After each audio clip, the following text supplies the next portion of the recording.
Olá, tudo bem? Meu nome é Rafael, eu sou professor errante, e nesse vídeo a gente vai continuar nossa leitura do Pequeno Príncipe, agora capítulo 4. Espero que esteja gostando.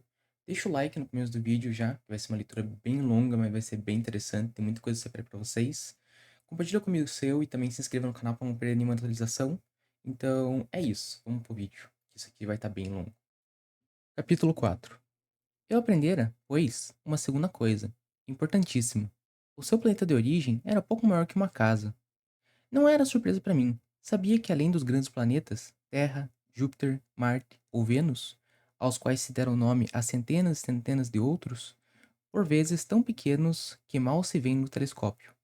Quando um astrônomo descobre um deles, dá-lhe por nome um número. Chama-o, por exemplo, asteroide 3251. Tenho sérias razões para supor que o planeta de onde vinha o príncipe era o asteroide B612. Esse asteroide só foi visto uma vez ao telescópio em 1909, por um astrônomo turco. Eles fizeram, na época, uma grande demonstração de sua descoberta, num congresso internacional de astronomia, mas ninguém lhe dera crédito, por causa das roupas que usava. As pessoas grandes são assim.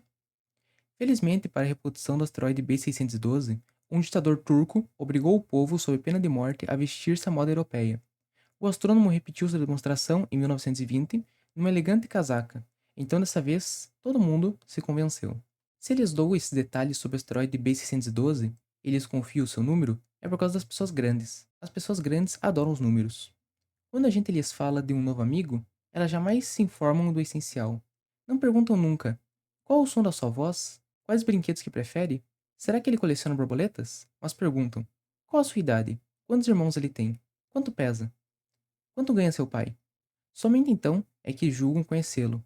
Se dizemos às pessoas grandes, viu uma bela casa de tijolos cor-de-rosa, gerânios na janela, pombas no telhado, elas não conseguem de modo nenhum fazer uma ideia da casa. É preciso dizer, viu uma casa de 600 contos. Então elas exclamam, que beleza! Assim, se a gente lhes disser, a prova que o príncipezinho existia é que ele era encantador, que ria e que queria um carneiro, quando a gente quer um carneiro é porque existe, elas darão de ombros e nos chamarão de criança. Mas se dissermos o planeta de onde vinha é o asteroide B612, ficarão inteiramente convencidas e não molarão com perguntas. Elas são assim mesmo. É preciso não lhes querer mal por isso. As crianças devem ser muito indulgentes com as pessoas grandes. Mas nós que compreendemos a vida, nós não ligamos aos números. Gostaria de ter começado essa historinha à moda dos contos de fada. Teria gostado de dizer: era uma vez um pequeno príncipe que habitava um planeta um pouco maior que ele, e que tinha a cidade de um amigo. Para aqueles que compreendem a vida, isso pareceria sem dúvida muito mais verdadeiro. Por que eu não gosto que leiam meu livro levianamente? Dá-me tanta tristeza narrar essas lembranças. Já faz 6 anos que meu amigo se foi, com seu carneiro. Se tento descrevê-lo aqui, é justamente porque não quero esquecer. É triste esquecer um amigo. Nem todo mundo tem amigos. E eu corro o risco de ficar com as pessoas grandes, que só se interessam por números.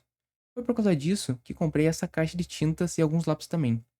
É duro pôr-se a desenhar na minha idade, quando nunca se fez outra tentativa além de jiboias fechadas e abertas dos longínquos 6 anos. Experimentei, claro, fazer os retratos mais parecidos que puder, mas não tenho muita esperança de conseguir. Um desenho parece passável, outro já é inteiramente diverso. Engano-me também no tamanho. Ora o príncipezinho está muito grande, ora pequeno demais. Hesito também quanto à cor do seu traje.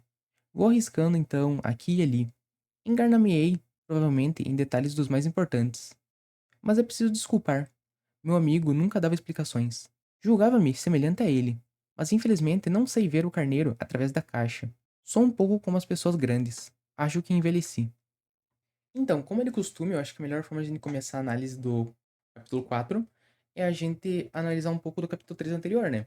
Aonde, retomando o que aconteceu no capítulo 3, o aviador começou a conversar com o Pequeno Príncipe de fato ali, o Pequeno Príncipe começou a olhar pra ele, olhar em volta, viu o avião e ele acabou fazendo uma descoberta que o Pequeno Príncipe não era daquele mundo, né, não era daquele planeta.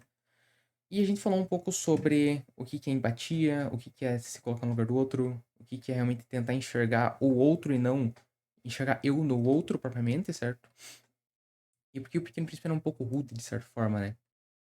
E eu acho que esse capítulo, ele continua a mesma reflexão, ele complementa algumas informações, contei pra vocês ali, e ele já começa falando sobre, eu acho que o Pequeno Príncipe vem desse asteroide por tais motivos, etc. Ele começa a contar a história do asteroide B612, né? E ele acha interessante nessa história que o asteroide quase não foi aceito como uma descoberta real, como se não existisse de fato, por causa que ele é muito pequeno, é difícil de achar, e quem estava tentando demonstrar isso era um turco que se vestia de um jeito diferente da moda europeia, e o pessoal não deu ouvidos a ele por causa disso, por causa da forma como ele se vestia, né? Ahn, Além disso, fala que não, as pessoas elas ligam para coisas que não são essenciais, como números, quantidades, proporções, etc., quantidade de irmãos, enfim, e deveriam ligar para coisas assim que são próprias da pessoa, com qualidades e tal. E vai ser um vídeo enorme, então provavelmente você vai estar vendo uma minutagem de 40 minutos. Eu vou tentar fazer o meu máximo para não bater no microfone também, né? Mas para não fazer o vídeo muito longo. Então, vamos começar pelo que eu acho que sim, mais simples, mais imediato. Sobre aparência. Sim, as pessoas estavam julgando ali o turco por causa da sua aparência, da forma como ele se vestia ali, dá pra ver o desenho dele, que colocava o desenho dele aqui do lado. E depois o outro desenho dele aqui, vestido com a moda europeia, né? Então, é a mesma pessoa ali, né? A princípio, não deveria ter nenhuma diferença ali no que ele tá falando, mas as pessoas estão julgando ele só por causa da forma como ele se veste, etc. Mas assim, eu confesso que tá parecendo que eu tô querendo irritar as pessoas de propósito a cada vídeo meu, porque eu vou incomodar mais gente agora. Mas dessa vez a culpa é tanto dos europeus que estão ouvindo ele, quanto do turco. E eu vou argumentar o porquê disso, e eu adoraria que você desse sua opinião nos comentários sobre o que você acha disso, tá? Especificamente disso. Seguinte, de fato, as pessoas julgam umas às outras, isso é natural, e isso é útil, julgar as pessoas é útil, por causa que nós temos um tempo limitado. Então, mesmo que eu viva 70 anos, cada tempo é único, cada oportunidade que tem é única. Hoje eu tá gravando impede eu de estar fazendo outras coisas com outras pessoas em determinados lugares, o que impede de eu consumir a história, então eu tenho que descobrir como que é a melhor forma de eu alocar meu tempo, né? Eu vou gastar minha vida como, né? E para isso eu uso aparência, eu conheço a pessoa, eu tenho informações sobre ela, mas tem uma certa aparência das coisas, de o que eu vou fazer, porque eu não posso conhecer tudo profundamente, às vezes eu tenho que escolher uma coisa sem conhecer ela inicialmente, né? Então eu tenho um conceito prévio dela, que é o que a gente chama de preconceito. Então, o preconceito ele não é necessariamente ruim. Na verdade, o preconceito ele é bom. O problema é quando um preconceito é injusto. Então, quando eu tenho um conceito prévio de algo, certo? Eu julgo aquela coisa, sendo que esse meu julgamento está embasado numa coisa que não faz sentido. Então, se eu olho pra uma pessoa e assim, com todas as pessoas, ela é uma pessoa ríspida, ela é uma pessoa que ela fala muito rápido, ela fala muito alto. Se eu estou julgando ela por isso, e ela de fato é assim, então eu não cometi nenhum erro. Eu tô tendo um conceito prévio dela, eu não conheço ela propriamente, ela pode ser uma pessoa maravilhosa, mas eu tô julgando ela como ela se apresenta pra mim, certo? Agora, se eu digo que ela é uma pessoa mal educada, que é uma pessoa que maltrata os outros e etc, e ela só é uma pessoa que tem um jeito mais ríspido, um pouco mais rápido de falar, de ser muito impulsiva, mas ela não é ríspida, ela não é mal educada, ela só tem um jeito que é muito, sabe? Sabe quando só parece que vai te atropelando assim, mas não é bem por má educação, é só aquela força de vontade de falar com as coisas e mostrar tudo, sabe? Se eu julgar ela como mal educada só por causa desse impulso dela, dessa energia que ela tem, eu vou estar sendo injusto. Então existe um preconceito justo e um preconceito injusto, certo? Nesse caso aqui, o Exupierre tá falando um preconceito injusto, porque estão falando que ele não sabia de nada, que não devia ouvir ele, por causa que ele estava se vestindo de uma forma da cultura dele ali, não deveriam dar bola pra ele, certo?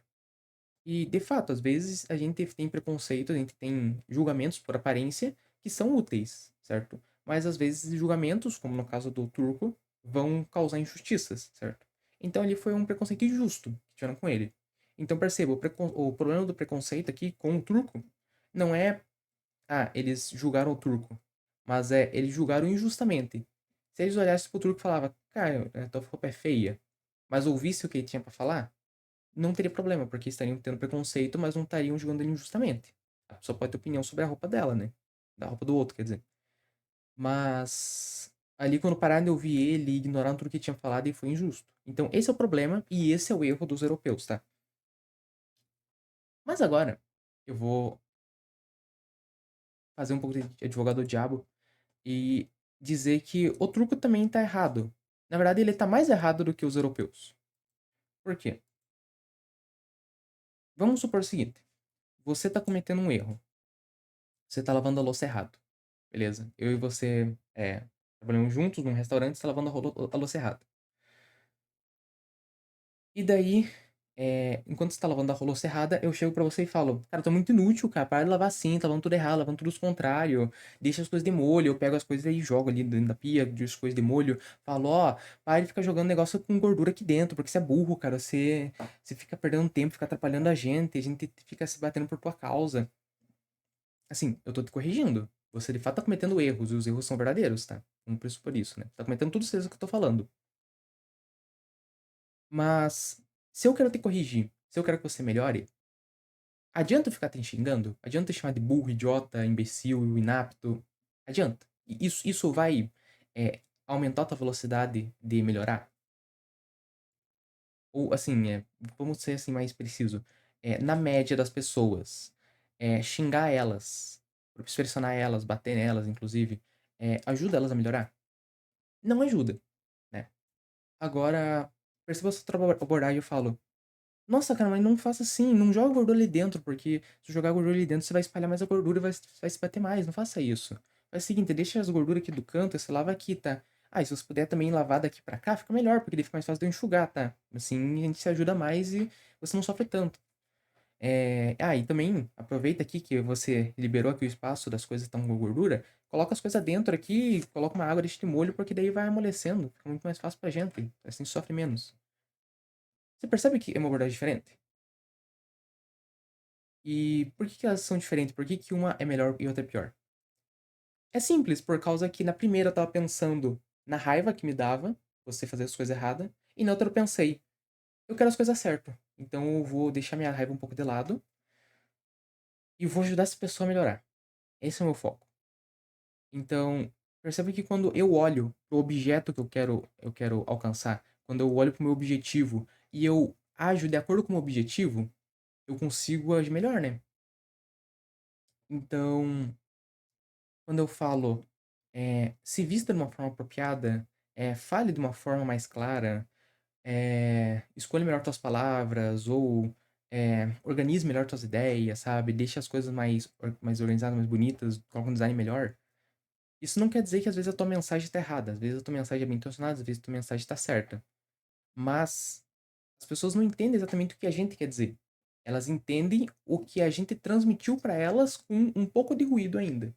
Então você tem que diminuir o máximo o ruído, tem que fazer do jeito mais fácil, que as pessoas vão querer te ouvir de fato, para que de fato você consiga ensinar elas, para que você melhore a tua vida, sabe? Essa é a ideia. E é isso que eu faço aqui. Eu poderia só falar um monte de coisas rudes aqui, também nos outros vídeos, de forma muito mais grosseira, mas o que que adiantaria? Só, tipo, só fazer caos por caos? Só ficar xingando e tentar, tipo, viralizar por parecer meio maluco? Não adiantaria. Tipo, o meu objetivo aqui é ensinar vocês. Então, às vezes eu gravo e regravo por causa que eu percebo, não tá errado o que eu disse, mas por que usar essas palavras exatamente, sendo que eu sei que isso vai, às vezes, afastar um pessoal que poderia me ouvir, mas por causa de falar isso e ser, de certa forma, rude e não ser necessário, eu estaria me prejudicando e prejudicando as pessoas, sabe? Isso não é de forma nenhuma ser relativista, é simplesmente buscar uma forma melhor de você transmitir mensagem, sabe? Então, eu acho que é um pouco sobre isso, né? E quando o Turco ele foi apresentar ali e ele falou: "Ah, tanto faz ter que usar roupa ou não, não importa, o que importa é a minha mensagem ali, vou apresentar a si mesmo e é isso". Ele tava tendo mais carinho com o ego dele, né? Do que carinho com a descoberta dele e com ensinar as pessoas, certo? Então, é importante sim você se vestir de uma forma adequada, uma forma que faça as pessoas elas a se concentrarem mais no que você está falando, certo? Porque tem certas roupas que vão ser muito espalhafatosas, elas vão distrair as pessoas, certo? Roupas que são feias, roupas que são muito mais chamativas, então pega uma roupa mais neutra, uma roupa assim que o pessoal olhe pra você e sinta que tá uma coisa mais casual, sabe? Ou às vezes uma coisa mais séria, de acordo com o ambiente, então tenta se manter neutro, tenta se manter igual e não ficar inventando moda, sabe? Isso é importante, né? Não é necessariamente negar sua individualidade, mas também não é você ficar impondo eh, as tuas coisas, sabe? Eu acho que é mais nesse sentido. Sobre o turco, propriamente, né? Sobre o turco, eu acho que é isso. O erro dos europeus, o erro do turco, né? Ambos estavam errados em graus diferentes. E outra coisa que eu achei interessante aqui é que normalmente a gente justifica isso, né? De julgar as pessoas porque as pessoas sempre fazem essas coisas, esses julgamentos, né? Mas não é julgamento por, as pessoas sempre fazem assim, ou é uma convenção social, ou sempre foi desse jeito. É porque faz sentido, sabe? É, deixar roupas que são mais neutras, roupas que não chamam tanta atenção, ou certos comportamentos, certas formas de falar, certo? A forma como se transmite o discurso não é boa porque a sociedade acha boa, mas é porque a nossa natureza julga certos padrões bons, sabe? Então é mais por causa disso que eu queria também ressaltar, né? E lá no fim, né? Eu acho interessante voltar aqui. Ele fala que ele fica tão triste, né? De contar essa história e não quer que ela seja lida livianamente. E daí ele fala: Ah, tudo é meio tão medíocre, né? Tudo é tão triste, né? Tudo é tão superficial, não fica bom. E assim, como uma pessoa que escreve, uma pessoa que grava vídeo, cara, eu sinto isso também, sabe? Às vezes eu gravo e falo, não, cara, eu vou apagar o vídeo inteiro aqui, gravar de novo. Eu já tenho as coisas na minha cabeça, eu sei como que eu falei, os tópicos, né, organizado. Eu vou falar de novo. Só pra ser diferente, por causa que eu sinto que falta sintetizar melhor, sabe? Então, quando a gente tema muito uma coisa, no caso do Aviador, o Pequeno Príncipe ali, né? A gente se cobra muito, sabe? Então, eu fiz muitos desenhos ali que você olha e fala, cara, eu quero que isso aqui fique perfeito, sabe? A gente se cobra muito nesse sentido. E eu acho que não precisa ser perfeito, só precisa conseguir chegar lá e transmitir, sabe? Eu acho que é importante também frisar isso, né? Então, assim, de forma geral, eu acho que é isso que eu tinha pra falar. No caso, os tópicos, né? Mas tem um tópico que eu acho importante aprofundar. E, sim, eu sempre gosto de deixar o último tópico mais longo, assim, por causa que, sei lá, se não gostar, pode ser do vídeo. O mais essencial eu já falei, né? Mas acho que a parte mais legal, assim, mais estimulante seria agora, né? Que é a pergunta: tá, mas a aparência importa? O turco tem uma aparência ali, né? Ele tem uma aparência diferente. Isso importa realmente? Porque, assim, o livro ele fala de uma coisa que é essencial, né? E eu vou dar aqui pra vocês qual que seria a contraposição de essencial, que seria acidental, tá? Essencial é o que faz parte da essência, obviamente, e a essência é o que compõe a coisa, né? Então, assim, quando eu falo pra vocês que é essencial pra uma caneca ou pra um copo conseguir segurar água, então eu digo que se ele não conseguir segurar água, ou ele não é um copo, ou ele é um copo ruim, certo? Ele é um copo que não serve a seu propósito. Então isso é essencial, né? E o acidental é as coisas que são supérfluas, as coisas que podem estar ali, mas elas estão ali por acaso, é um acidente, certo? Que dali não, de fato, precisa estar no objeto em si, no ente, né? Na coisa. Então, a gente tem aqui uma contraposição clara entre essencial e acidental. Fica pra pergunta: a roupa, a forma de se vestir, a forma de se portar, ela é essencial ou acidental para os transmitir uma mensagem?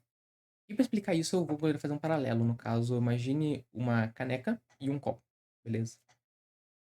O que é essencial para uma coisa?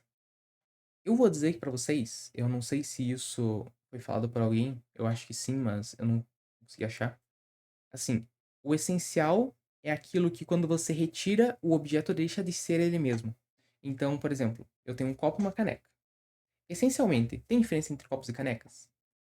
Se eu falar que uma caneca é um copo ou que um copo é uma caneca, eu tô errado?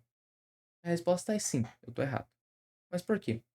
Porque mesmo que ambos segurem o meu suco ali, né, o meu café, qualquer líquido ali dentro, né, que eu vou colocar ali dentro, ou coisa sólida que eu posso colocar ali também, né? Como, por exemplo, a gente usa medidas para açúcar, né? A diferença é bem simples. É que o copo, ele é só o recipiente em si, né? Só o cilindro ali, né? E a caneca ou a xícara, ela tem uma asa, uma parte para segurar. É unicamente essa diferença entre eles. Então, para que alguma coisa ela seja uma caneca, é essencial, é necessário que ela seja um recipiente que segura líquidos ou que seja fechado embaixo e aberto em cima, né? E tem uma asa ou uma alça, como que você queira chamar, né? Então a gente consegue diferenciar esses dois objetos, eles são de fato diferentes. Assim como uma cadeira e uma banqueta são diferentes, porque uma tem encosto e outra não, né? Mas será que eu só posso descobrir essência e acidente, no caso, quando eu falo de dois objetos comparados? Não, eu posso fazer isso com um objeto isolado. Por exemplo, uma garrafa. O que faz uma garrafa ser uma garrafa? Bem, ela é um recipiente que ela é fechada embaixo, ela tem uma abertura em cima, pode ser uma abertura grande ou pequena, né?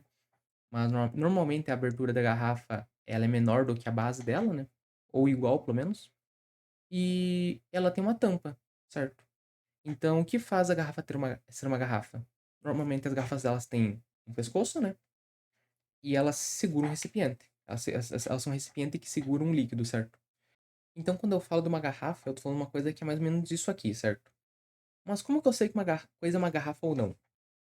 Bem, qual que é a diferença de uma garrafa para um vaso? Ou para alguma coisa do gênero, né? Porque assim, essa garrafa aqui ela não tem alça, mas tem garrafas que tem alça, certo? Então tem garrafa de café tem alça normalmente, algumas não tem, mas normalmente elas têm alça, né, para você conseguir servir o café. Então a alça é um acidente, porque isso aqui é uma garrafa e garrafa de café é uma garrafa, certo?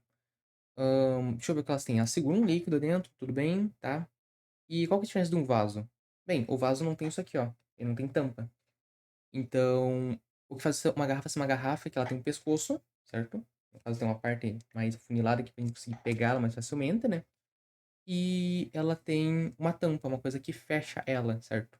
Pode ser uma tampa que é de sacar, tipo aquelas que você pega de cerveja, né? E tira. Ou pode ser uma tampa dessa aqui que é de rosquear. Eu tiro assim, certo? Agora perceba uma coisa.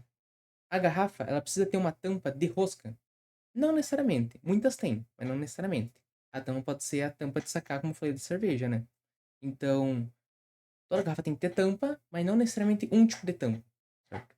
Então, existe a essência, que precisa ser, e o que pode ser, mas não é necessário. O que poderia ser ali, né? Poderia estar ali no conjunto, mas se não tiver, não tem problema nenhum, né? E aqui, eu acho interessante que a gente perde muitas vezes a noção do que é essencial. A gente quer falar é uma mensagem, a gente quer transmitir uma ideia, a gente quer ter um amigo, a gente quer resolver um problema, a gente quer fazer uma construção e a gente esquece o que é essencial. A gente esquece qual que é o nosso objetivo final e coloca muito nossa opinião ali de forma supérflua, certo? Porque ter a tua opinião ali não tem problema. Se ela não vai atrapalhar, tá ótimo. O problema é quando você coloca a tua opinião, o teu acidente, acima do essencial. E isso que é o erro do turco. Porque assim, você pode falar, ah, mas não tem problema, né? Os caras tinham que se esforçar ali e tal. Mas perceba, o turco cometeu o maior erro porque ele era o maior interessado, ele era o responsável por trazer à tona o asteroide ali, né? Ele era a pessoa mais interessada. E ele olhou e falou: não, eu vou deixar o meu acidente, no caso, minha roupa, minha forma de se portar, a minha forma de falar, enfim, é acima da compreensão dos outros, os outros que se virem. Tipo, imagina um professor que ele fala que, não, não, não, eu vou ensinar o conteúdo, vou ensinar matemática, vou ensinar química, vou ensinar física, qualquer coisa assim, a biologia, e eu vou usar os termos mais técnicos possíveis, porque cientificamente é o correto e eu não estou ensinando nada errado. Sim, você não está ensinando nada errado, mas se você sabe que as pessoas ali elas têm dificuldade com, pelo menos uma dificuldade inicial, né? Ao longo do tempo você pode trabalhando isso. Mas se elas têm uma dificuldade inicial com os termos técnicos, com a forma que você está transmitindo ali uma determinada definição, um acontecimento ali que você está descrevendo, por que você vai manter do jeito que você quer, ao invés de colocar de um jeito que vai funcionar um pouco melhor? Esse é o erro do turco. Ele é o responsável por ensinar. E quem é responsável por ensinar tem mais responsabilidade. Pode parecer meio supérfluo, assim, pode parecer, tipo, o nosso capitão óbvio, mas acredite, tem muitas pessoas que, se eu não falar isso, elas vão achar que não tem problema, né? Ele é responsável por ensinar ali, mas as pessoas ali também têm responsabilidade, então é igual. Não, o professor tem mais responsabilidades que os alunos. Apesar dos alunos também ter uma responsabilidade muito grande em aprender, né? Mas, com certeza, quem transmite tem que pensar na melhor forma de fazer isso. Tirar as distrações externas, tirar coisas que podem atrapalhar na sua fala, termos complexos de coisas tipo nível academia, tanto quanto gírias que podem ser coisas do seu dia a dia que o pessoal pode ter dificuldade de compreender ou que não vão entender. Então, é nesse sentido, sabe? Corrigir essa desordem entre essência e acidente. A essência está acima do acidente, entende? Tem que sempre tomar cuidado nisso. E pra fechar aqui, eu gostaria de fazer mais uma coisa. Eu achei que vai ficar longo, me desculpe, eu não queria ficar tão longo assim, mas Eu acho interessante que normalmente a gente fica pensando, não, mas para que isso aqui fique bom, né?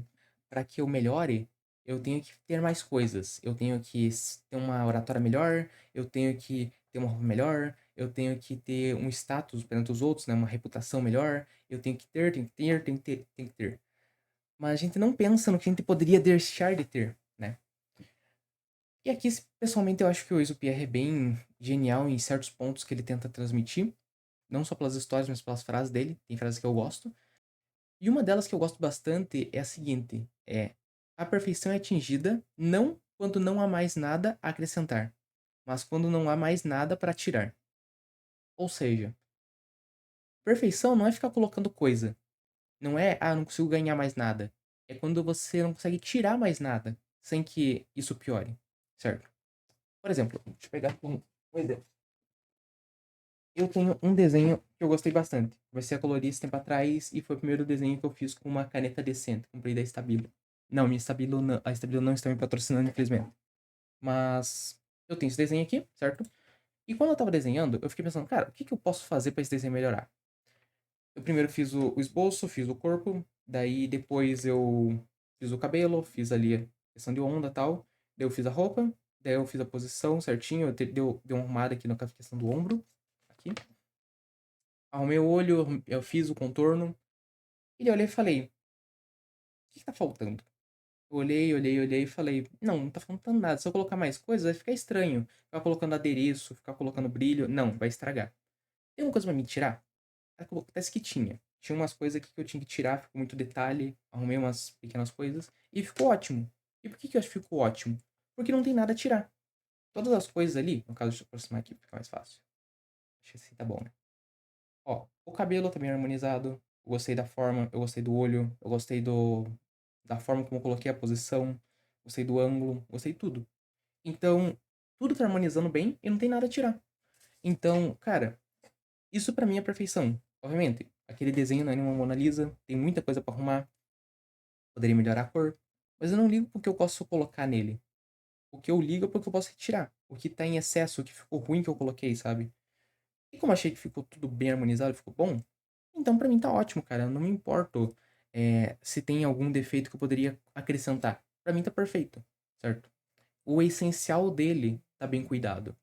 E a gente tem que parar pra pensar que o essencial do que a gente cria que é o importante.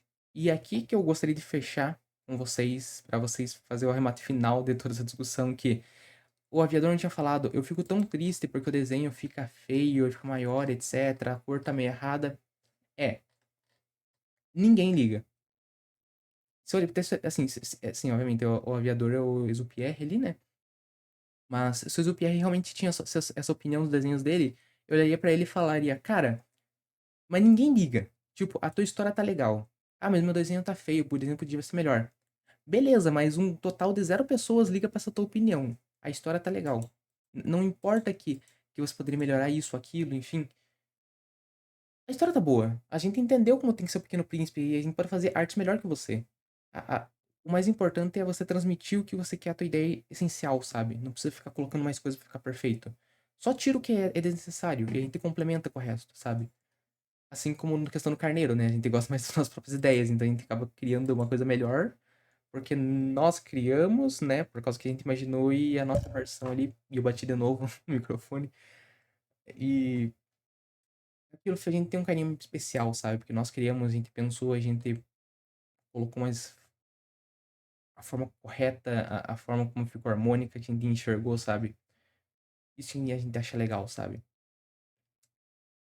E por último, um último argumento, quando eu tava conversando com minha amiga sobre esse livro do Pequeno Príncipe, que pra quem ainda acha, não, o turco não errou, você tá exagerando, o turco pode se vestir do jeito que ele quiser, e as pessoas têm que entender ele por causa que o essencial que ele tá falando, e não importa o ocidental ali, é a roupa. Bicho, até as flores se vestem de pétalas para que as abelhas polinizem elas. Sem as pétalas, as abelhas não iam até elas. E elas não iam ser polinizadas. Se o bicho é racional, ele respeita isso, ele entende que isso funciona, ele não tem uma sociedade para impor isso, para impor aparências para ele, como é que a gente vai negar isso? Não dá. Então a gente precisa de fato seguir isso. É importante, isso é essencial, certo? Transmitir mensagens através dos olhos, através de palavras, através de. Como eu posso dizer isso? Através de mensagens tipo de histórias mesmo, sabe? Não apenas da forma que a gente fala, mas a história que fica registrada, isso é importante, certo? Tem mais uma coisa também. Fala mais uma coisa que. Eu até não ia comentar muito isso sobre isso, mas tá. Eu só ia só uma passagem por cima, mas, né, o vídeo vai ter 40 minutos mesmo, me desculpa. Aqui ele fala sobre também, porque eles só se preocupam com números aqui, etc, tal. Mano, sim, tem pessoas que só ligam pra números, só ligam pra quantidade, etc. Mas quem disse, cara, que números não são importantes? Assim, que as qualidades da pessoa que são, assim, mais importantes, tal. Na verdade, eu vou discordar disso. Pelo seguinte. A gente, assim, na época do Jupier, obviamente, Segunda Guerra Mundial, não existia tudo isso que eu vou falar, tá? Mas na nossa época existia uma coisa chamada inteligência artificial. Se eu conseguir me escanear inteiro, pegar toda a minha história, toda a forma como eu falo, pegar os meus traços, enfim, um arquétipo que me represente, e você colocar isso numa inteligência artificial e falasse comigo, isso não seria eu. Pode ser uma pessoa, uma coisa muito parecida comigo, uma emulação muito parecida, mas não é eu, certo? Porque eu sou meu corpo, eu sou as minhas ideias, mas eu também sou uma hereditariedade. Então, como eu falei lá no vídeo do Barco de Teseu, vou deixar aqui o card na descrição. O card no negócio aqui e o link na descrição, né? Eu sou a minha existência que vai ganhando coisas do meu passado. E eu vou construindo coisas novas. Então, eu tá vivo agora é o que diz que eu ainda existo. Se eu morresse e fosse criada outra pessoa idêntica a mim, certo? Só que não tivesse ganhado uma hereditariedade do meu corpo, não tivesse sido não é a continuação desse meu corpo aqui, é uma construção a parte de mim, criar um clone, eu acabei morrendo, não é eu. Entende? É uma pessoa muito parecida comigo, mas é um novo Rafael. Entende? Esse é o meu ponto. Então, ele fala que. E aqui eu acho que é o Izupierre falando, não só o aviador, enquanto personagem, mas ele fala, não, por causa que pouco importa os números, o que importa, que nós que entendemos a vida, é as qualidades. Mas aqui, sinceramente, dane-se as qualidades. As qualidades são apenas informações assim como o seu peso. Tipo, eu gostaria que, se você discorda de mim, argumentasse nos comentários por que que você gostar de carneiros é melhor do que a tua quantidade de irmãos. Porque assim, informação por informação não importa. Não, puramente não importa a formação por formação. Se você gosta de vermelho, se você gosta de verde, enfim, não importa. O que importa é eu usar essas informações para me relacionar com você, para eu estar presente na tua existência durante a tua vida. Isso de fato importa, certo? Agora, informação por informação não importa, cara. Não importa o som da voz da pessoa, sabe? O que importa é a história que ela vai criar em torno disso. Ou, por exemplo, ó, Napoleão Bonaparte. Napoleão Bonaparte não precisava ficar tirando sarro que ele era baixinho, tal, que ele era um cara invocado, que ele ficava com a mão aqui dentro do negócio sobretudo dele, do casaco, né? Assim, você tem características, idade, tamanho, onde foi formado, etc. Quanto ganhava, as posses dele. E tinham características como, por exemplo, o gosto dele, quais são suas ambições, qual o seu sonho, sua filosofia, as amizades dele. O que realmente importa sobre Napoleão? O que importa sobre Napoleão é a história dele. Não importa a sua altura. Se ele tivesse 1,90 ou se tem 1,50, não importa. Mas o que importa de fato é o que ele viveu, é a história que ele construiu. É como ele se portou perante as pessoas. Porque isso é essencial. Entende? O resto é acidental. Características físicas, etc., é acidental, pô. Não importa. Esse é o ponto. Não importa. Sabe? Essas coisas, a quantidade de irmãos, o som da tua voz, o jeito que a pessoa te trata, etc. Isso faz sentido à medida que isso serve à tua história. Isso faz sentido à medida que você cria um legado pra você, que você impacta o mundo, que você muda a vida das pessoas. Aí sim isso importa. Porque você só saber minha altura, saber onde eu moro, saber meu nome, não importa. Se eu só colocar na internet meus dados ali, me conhecerem, altura, nome, etc. Isso não importa. Isso pra mim, pelo menos, não vai importar. O que vai importar pra mim, cara, que chega em vocês, é como que eu penso, é saber que eu interagi com vocês, saber que eu mudei a história de vocês, saber que vocês conversando comigo mudaram a minha história para que eu possa ter uma forma melhor de me expressar, uma forma melhor de transmitir mensagens, sabe? Porque, de novo, se eu tô falando aqui desse jeito e isso não tá impactando vocês, esse vídeo não serviu de nada. É a mesma coisa de eu estar xingando vocês por ter jogado a louça na parte gordurosa. Entende? Eu quero focar no que é essencial. Esse é o ponto. Eu não me importo de mudar, eu não me importo de ter uma aparência diferente, desde que isso sirva aos meus objetivos. Uma parte eu tenho o objetivo de ter minha essência, minha individualidade, mas do outro lado também eu tenho das coisas que eu quero construir, certo? As coisas que eu quero construir, elas estão um pouco acima da minha individualidade, da minha aparência, etc. Então, eu posso mudar certas coisas da minha aparência, certo? Para que eu alcance esses objetivos. Obviamente, eu não vou deixar toda a minha identidade só para conseguir ser aceito e conseguir cumprir os objetivos.